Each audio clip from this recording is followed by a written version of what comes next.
All right, guys, just like I said the other day, it's another great opportunity on Monday night to put on display the work that our players have put in from a day-to-day basis. We're facing an excellent 49ers football team that's 3-0, top 5 in defense, top 5 in offense. They do an excellent job running the ball. I think it's 175 yards a game running the ball. Kyle's always done a great job in the run game and created unique ways to throw the ball down the field, and nothing's changed from that area, and been very successful at doing it. Defensively, they're looking at 5 first-round draft picks up front. They're playing with great passion and energy. They get to the ball, they play hard. I don't know what else you want in a football team. They're very good. So, any questions? Go ahead, Mary Kay. How does Jimmy Garoppolo look? I know he's kind of coming off the ACL this year. How has he looked so far? He looks like he's back to 100% and making good throws. He can make every throw on the field, making good decisions. He's a very good quarterback. Where do things stand with Jarvis? He's still in the concussion protocol. What about your cornerbacks? Either of them back today? They're still kind of day-to-day right now. We'll see where we're at the end of the week. What is it about Kyle's offense that I know he owns a lot of the play action, but what makes it so difficult to defend and gets guys running free down the field in the passing game? Well, anytime you can offer the sell of the run to create space for your receivers or tight ends or whoever it may be, that puts a defense kind of in a conflict of interest per se, from the standpoint of somebody's got to support the run and somebody's got to cover. So anytime you can get them in a situation where they don't know which one to do, that's advantageous for the offense. Earlier this week that defensive front of the 49ers might be the best one you've faced to date. Why do you feel that way when you watch them? Well, I think their skill set. You've got 5 first-round draft picks that play for them up there, and the proof's in the stats. They're top 3 in defense, or 4 in defense. So they're playing real well. They're playing with a lot of passion, excitement. They bring a lot of energy to the field.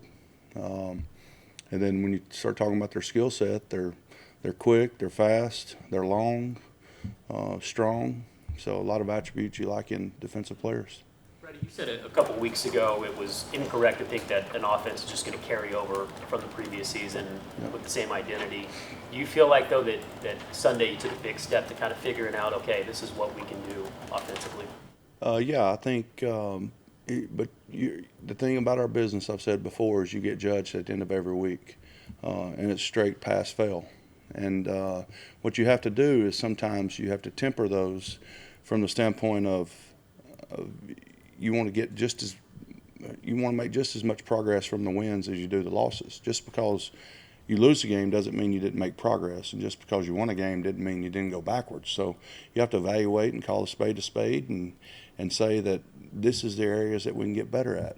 And I think our team has bought into that and has created an environment here that we want to just try to get better every day, and that's what we're going to try to do.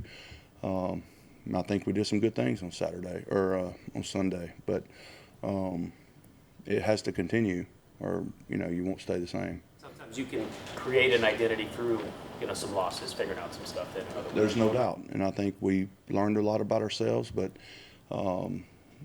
moving forward, that I think will benefit us. And again, we just got to get better this week. Got to get better today. I'm excited to get them back out on the field today. They're excited to get back out on the field today. You just got to keep getting better every week. But I agree with you. You can form identity. You can decide who you aren't and who you are. A lot of times, the longer the season goes on, you begin to, and that's what I was talking about the other day. You begin to figure out who you are and who you're not. And sometimes it's better to figure out who you're not. Sorry about that. You can throw a flag on me if you need to. Hey. I don't throw it very often, just when I know I'm right. Hey, along those lines, there's always pressure on guys to perform. There's pressure on the team to win. When you do have success, does that allow players and coaches to just kind of just play a little freer or just loosen up and. Well, I've never kind of bought into that, because I always think you try to put the pressure on yourself. And if you say you're doing that, that means you're listening to outside noise. And I don't buy into that mantra. I truly feel like the only people can determine our game, our practice, our meeting, our season ultimately is us. And if anything from outside comes into this building that has an impact on that negatively or positively, then that's not what we said we wanted to do. So hopefully that answers your question. Go ahead. Oh, sorry. I was just gonna say, but I think there is always tension, right? And there's success then breeds success, I guess, is what I'm asking. I would say that, yes, it does. I think you look at the best teams in the National Football League have won consistently over time. And I think that's what you always strive to do. And it has to start somewhere. And, hopefully we can string together good practices. We can string together good games. And ultimately the wins come, hopefully. And we'll see where we're at. But it's some of it has to do with where you're starting at. And, and I think everybody on our team understands the expectations, but we put those expectations on ourselves, not from any outside source. And that, sometimes is an advantage from you if you can keep it in that box of, just worry about how you played, worry about how you prepared. That's all we want to do. You said the other day that you thought Baker was more in rhythm and more comfortable. And I was just wondering, what do you think are some of the main reasons?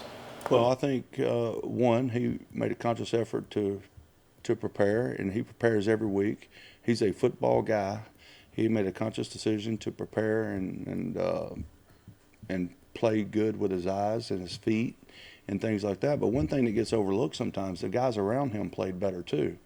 I've said this before, so much of what the quarterback and his success is dictated on other people doing their job. And we had a lot of people the other day doing their job, and that's the expectation that I'm talking about that we put on ourselves. Just do your job, do what you're supposed to do it how you're supposed to do it, and do it when you're supposed to do it. It's relatively simple. Now, it gets harder when you stop doing it on air and go against someone, because they impact that as well. Baker was pressured a lot less in that game. How much of that was Nick Chubb in the running game going as well as it was? Well, listen, the game of football, you can make it as complicated as you want, but I like to simplify things, and it's about running the ball, stopping the run, and taking the ball away more than they get it from you. And that's what it's all going to be. I know a lot of people, that's not real fancy, but that's the way games are won and lost. You said Baker trusted the O-line better against the Ravens. Was that a coaching point throughout the week, or why do you think he did a better job hanging in there? Well, I didn't say that he trusted them more. I think those guys did a good job up front of allowing him to feel more comfortable. If that answers your question, I think they did a good job. It's not. He doesn't go into the game thinking I need to hang. He just hangs because he has the opportunity to hang in there. Well, I think we go into the game every week wanting him to get comfortable inside the pocket. That's where it's most safe. In terms of Odell Beckham Jr., it seemed like by the time he got to the third quarter-ish, he was starting to get a little frustrated because he couldn't get the ball. What can you, he's obviously double-teamed a lot. What can you do to try to make sure that he can get involved earlier and not get to that point of frustration? Well, Odell, again, I don't know insinuations and all that. I know Odell Beckham is a good player. We want him to get the ball. I didn't sense the frustration. I sensed him looking at the scoreboard and realizing that we needed to keep going, and you never know when you're playing those positions when you're going to get the ball. So, I don't know. I don't think he got frustrated from that. I think Odell Beckham likes to win football games. I did not sense that he was frustrated from that. What about just the notion of, has it been difficult to try to get him involved early a little bit with the way they're... Here's what I think is difficult for Odell not to be able to run a route without getting grabbed. All right, so I think that's what frustrates him, and we're working on him just staying the course, and he does a good job of that, of staying the course. But you know, so I'll just say that without. To that the other day, that there were other situations that were difficult for him during the game. Was Humphrey just that much more physical than you've seen corners be with Odell? Yeah, I don't even really want to comment anymore on that game. It's just, you know. Is that something he can expect to see, though? Odell's a physical guy too. You know, I'm not scared of a corner being physical with Odell. That's not what I'm scared of. I don't want people grabbing him down the field though. 167 Jarvis, 165 Nick Chubb is related to how defenses are scheming Odell. Well, I think you know, you either you know, you like to throw versus one-on-one coverage. So whenever we've got a guy that can win versus one-on-one coverage, if he's not getting grabbed. So of course that has a lot to do with it. You know, we look for one-on-one matchups. That's what we like to get. And then if people play zone, you try to find windows. That's just kind of the passing game right there in a nutshell, and a simplistic version of it. But